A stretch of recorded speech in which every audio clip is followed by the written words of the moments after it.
Hi everyone, I'm Chen. I have two children, a daughter and a son. My daughter is 10 years old and is in 3rd grade, and my son is 4 and goes to kindergarten. Today, I'd like to show you what a normal day looks like for an ordinary family in China.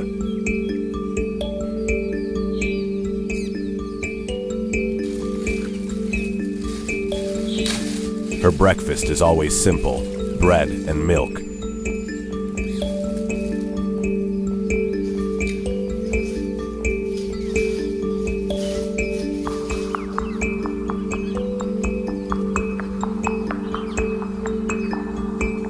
Take a look at her backpack. It weighs about 11 pounds. On weekends, students have to bring all of their books home, and the bag can get close to 22 pounds. My daughter herself only weighs about 66 pounds.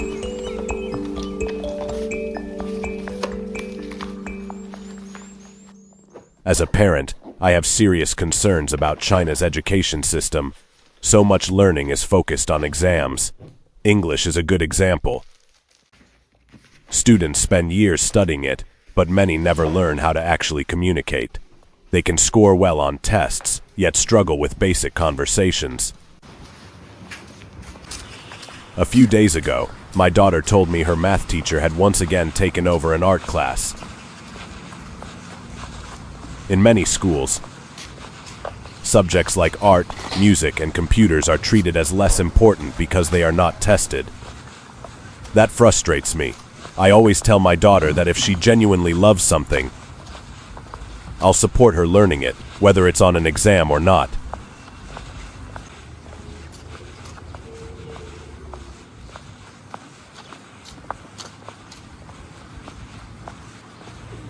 After breakfast, I walk my daughter to the school bus stop. These days it's easy because the bus location is shared through a mobile app, so we know exactly when it's arriving. In China, school buses are operated by specialized transportation companies. Each company is assigned a certain number of buses for different schools. My daughter's school bus costs about 1,500 RMB per semester. Since there are 2 semesters in a year, the total annual cost is roughly 3,000 RMB, about 4 months of school transportation per semester depending on the schedule.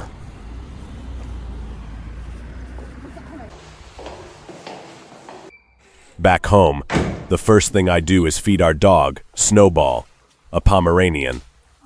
My daughter picked him out at a pet market during winter vacation in 2024. Recently, he got tired of commercial dog food, so my wife used some frozen meat from the freezer, mixed it with vegetables and flour, and made homemade patties for him.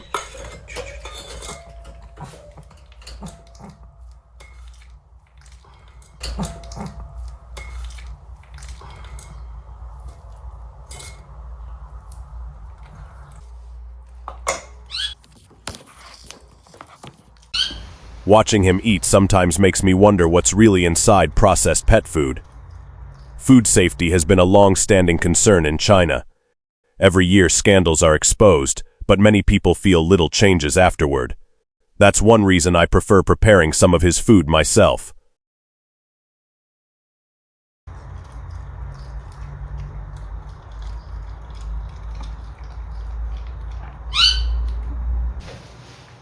I also take my budgie outside for some sunshine. I used to have 2, but one died recently after being with us for 4 years. Now the remaining bird is alone. I don't want to buy another one because it's hard losing pets you've become attached to.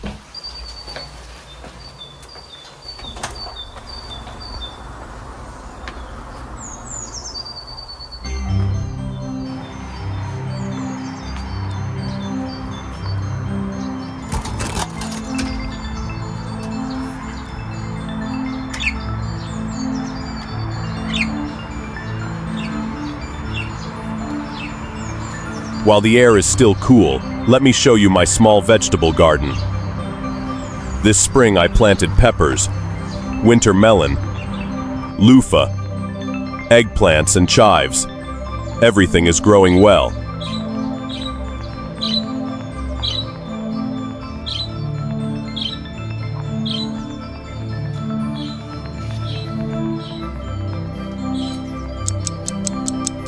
Around 7:20, my 4-year-old son wakes up. I hop on my electric scooter and take him to kindergarten.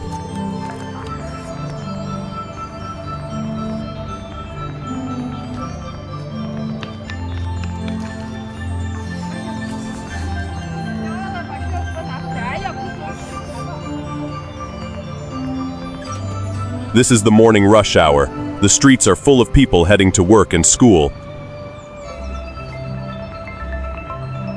Many residents here work in machine processing factories. A typical production worker spends about 12 hours a day on the assembly line. Monthly earnings usually range from about $700 to $900 after bonuses. This is what everyday life looks like for many ordinary families.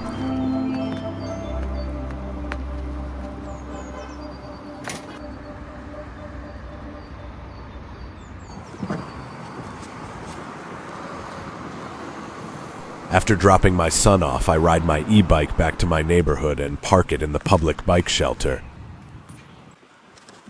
In China, electric bikes have become extremely common in recent years. But along with that growth, safety risks have also increased, especially fire hazards caused by battery charging. In fact, there have been quite a few fires in recent years linked to improper e-bike charging. That's why almost every residential community now has designated charging areas for electric bikes. It's a simple but effective way to prevent people from bringing batteries into their homes to charge, which greatly reduces the risk of fires. Personally, I think this is a really good and practical solution. And this is the neighborhood where I live. But here's something you might not expect. How much do you think a place like this costs in my city?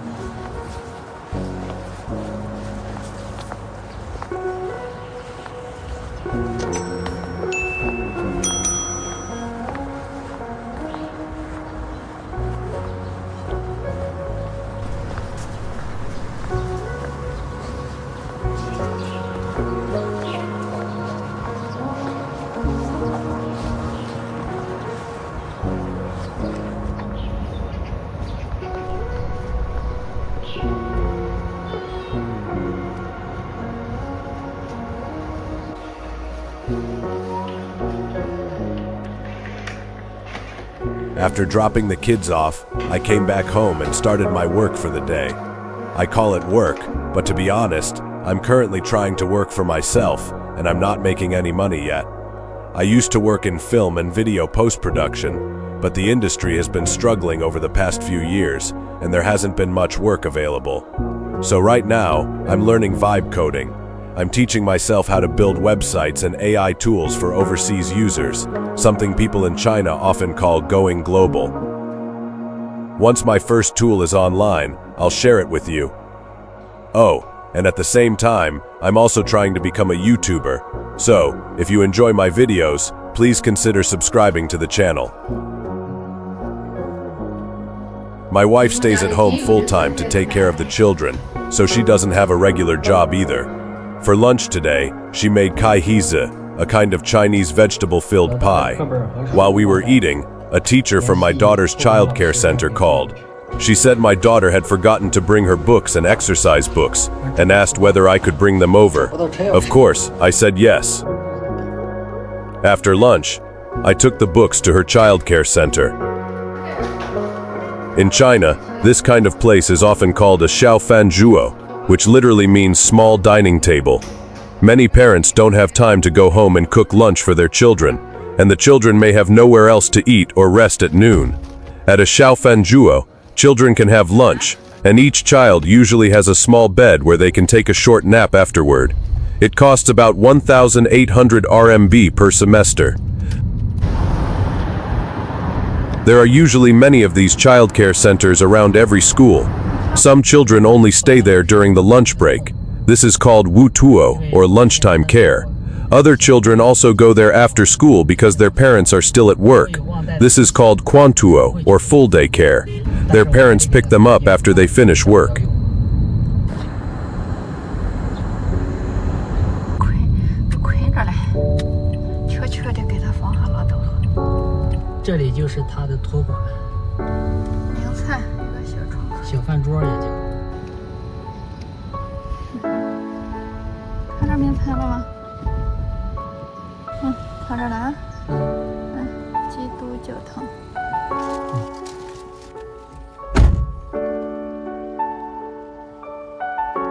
因为很多家长白天上班，中午没时间接孩子，给孩子回家做饭，所以很多家长选择带小饭桌，也就是托管，让孩子中午过来吃一顿饭。还有的是全托，也就是说晚上会放了学，孩子放学之后先到这里，等父母下班，然后再来接孩子。当然学校里也有食堂，但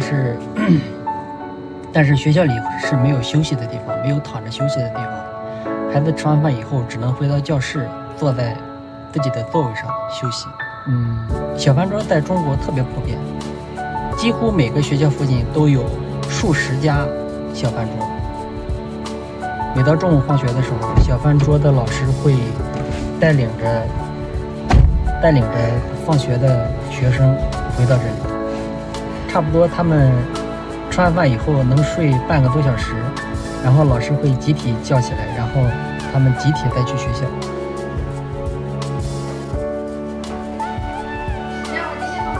At around 4:30 in the afternoon, my son came home from kindergarten.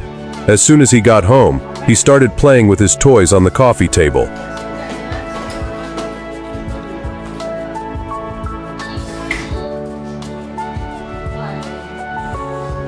About an hour later, my daughter came home from school.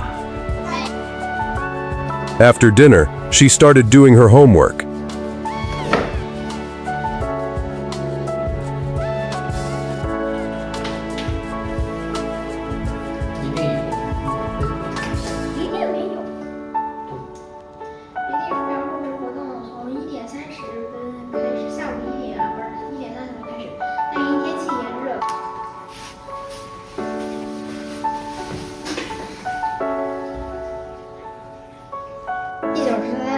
是1小时30分然后呢？然后会了是吧？ Her final exams are coming soon, so she has had a lot of homework recently. She usually has to study until almost 9 o'clock every night. That means she barely has any time to play these days. Honestly, I don't think this is good for her.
That's all for today. If you enjoyed this video, please subscribe, like, and leave a comment. Thank you so much for your support and encouragement.